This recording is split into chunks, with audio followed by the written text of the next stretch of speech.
Welcome to Voices and Views, where real voices make bold opinions.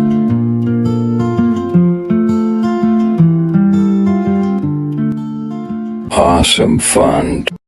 Marriages without parental approval or blessings seem to be beset with problems and barrenness.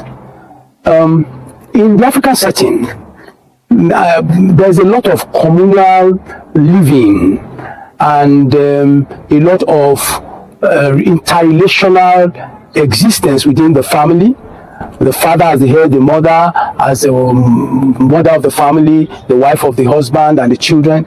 There's usually a lot of interrelational existence, unlike in other climes where individualism is encouraged. In the African setting, the communal existence plays a very paramount role, so that as children grow and live on their own or want to live on their own, their interconnectedness with their parents is in continuum.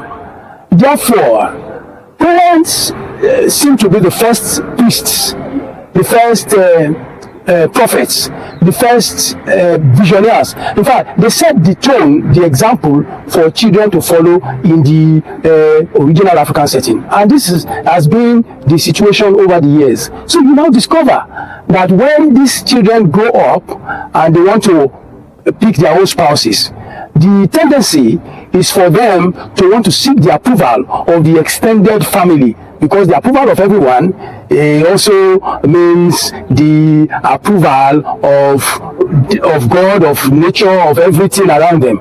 And the African, even till now, still live in this kind of existence that seek the natural the interplay of the natural environment, of spiritual agreements, of customs and values that are placed particularly around marriages. And so when individuals want to get married, they tend to want to seek the approval of the parents. And where there is a disagreement or disallowment of such unions, it's easily understood from the psychological perspective that disagreement will grieve whatever it is that is underlying. Don't forget too that the African is a very religious person. He's either a Christian, you remember Ali Mazuri's tripartite heritage, he's either a Christian, he's either a traditional religion person, or a Muslim.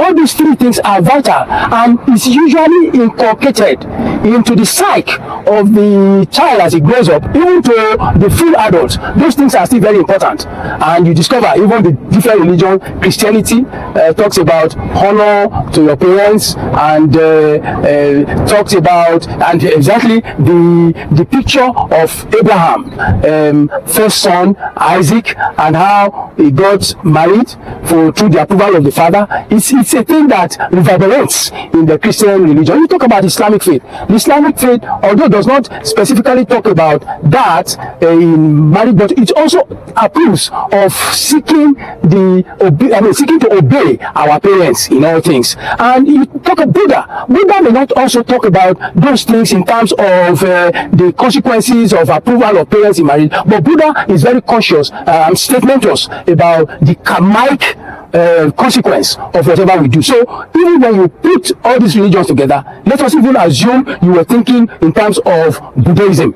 then the individuals are already feeling the consequence in terms of the karmic response, or the karmic results of not seeking parental approval. So examples have abounded over the years. As a member of church and as a lay pastor, conducting deliverance in some of these churches, I discovered that majority of these people, that their parents disagreed their spouses that they came up with, they usually run into problems, and usually problems of unsettled families or majorly barrenness, and therefore gives a credence to it in the African setting. Although I know in the Western setting this is a total kettle of fish.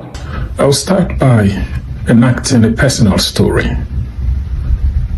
In 2008, I was in a relationship with a lady. That relationship I thought was actually growing to the point where we were actually going to get married. But parental concern began to build up as a clog. First and foremost, the cleavage was on religion. My friend at the time was a Jehovah's Witness, and my parents, being Anglican Christians, didn't quite see why I should continue in such relationship, especially since it was heading towards marriage. I was admonished not to proceed. I did proceed because sometimes they refer to me as a heady child. I was very stubborn. But I was rebuked on a number of occasions, even when my father told me that he knows that I'm a stubborn child, that if I proceed with my plans, that I will be proceeding all by myself without any support coming from the family. I disregarded. I continued to push through. And then I got really rebuked by a lot of people saying the same thing, telling me how hacking into parental advice and parental choices was the best way forward. Well, long and short of the story was that I got caught up in the labyrinth of voices and decided to escape from the confusion that I threw myself in listening to all these voices. And that was how that relationship fell apart. As I speak now, my friend is happily married and living somewhere in North America. I also went ahead and, got married, and I live in North America as well with my family. But guess what? My parents were only messengers when I got married eventually, because at the time my father was no longer alive. My older brother played the role of connecting between me and the family of my spouse. The situation was really very funny because at the time my spouse couldn't return to Nigeria because of her immigration status in the country, and I could not go and represent myself there without a spouse over there. So everything was done behind us in Nigeria. What we did here in North America was go to the court places to, get a legal consolidation of our union. And how does this compare to that admonition that parental blessing is necessary? Parents, especially everybody, are part of a community, are part of a culture. What they agree or not agree is always precipitated on cultural expectations. But these cultural expectations are constantly being modified if we really want to be realistic to our own situation. If we remain static and hold fast to ideas that was espoused by our ancestors in time past, it means that we have refused to hearken or to see the current realities that surrounds us. Parental blessing is important, but the parents cannot determine who the offspring or who the children decide to get married to. And as such, that aspect remains the sole responsibility of the people involved in that marriage. I think what we should focus more on is what I want to call the socialization of people who wants to come together. Family blessing is only important as a way of support, but socialization is the process whereby the two people who wants to live together get to know themselves better. And knowing themselves is total, it's not It's not, picking and choosing what you need to know. When the socialization is total, everybody, obviously from the get-go, will know where they stand. Where problem arises, even if parental blessing is there, is when the socialization is not complete. Because that means that something is lacking. And what I have come to find out, as far as life is concerned, is that those things that we intentionally did not address at the very beginning will always come back to dog us. So it's always better for us to continuously socialize. And then when we come to the point where we need the blessings of our parents, if they offer that blessing, it will only act as a symbol, as a symbolism of their approval of the union of the two people involved. Parental blessing does not take pride of place in such union. What is binding and what is the most important is the socialization part of the relationship.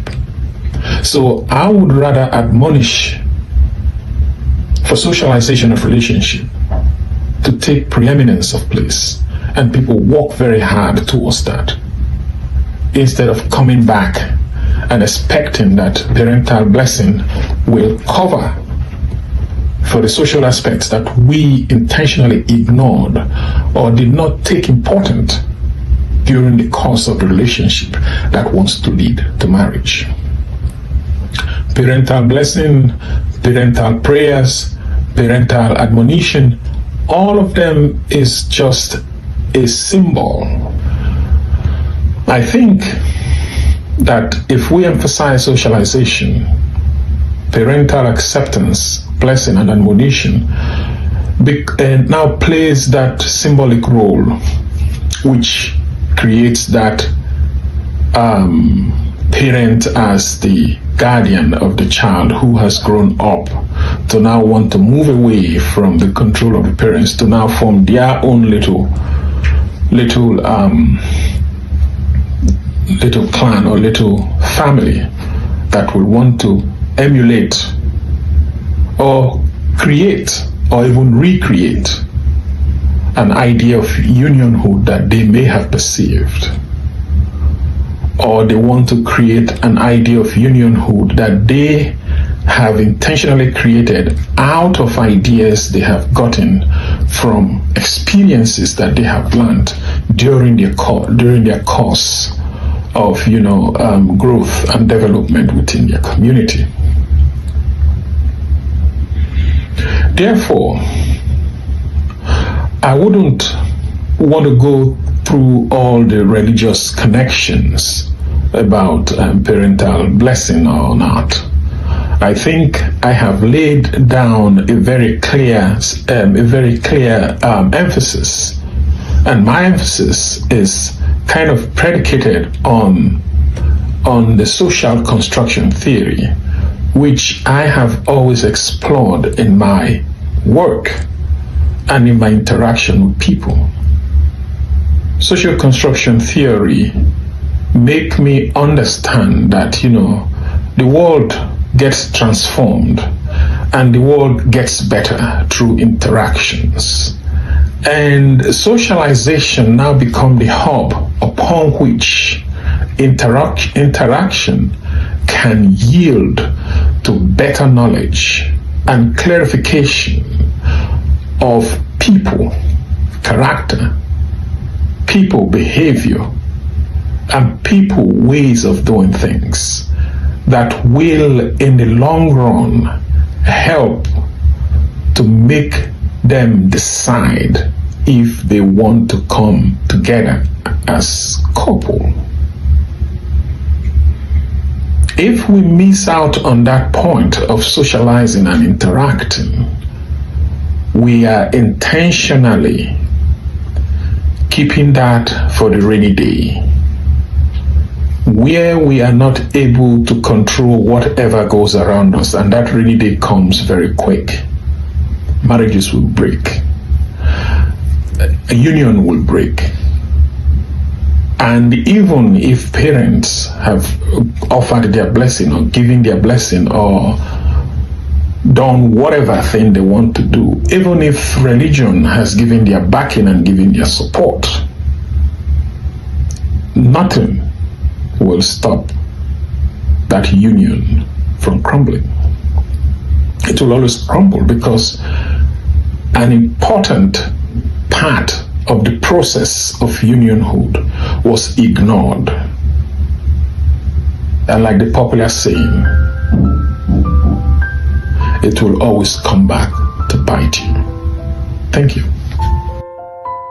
In conclusion, while love is essential, the blessing of parents has a layer of harmony, support, and sometimes spiritual covering that many believe is vital for a fruitful marriage.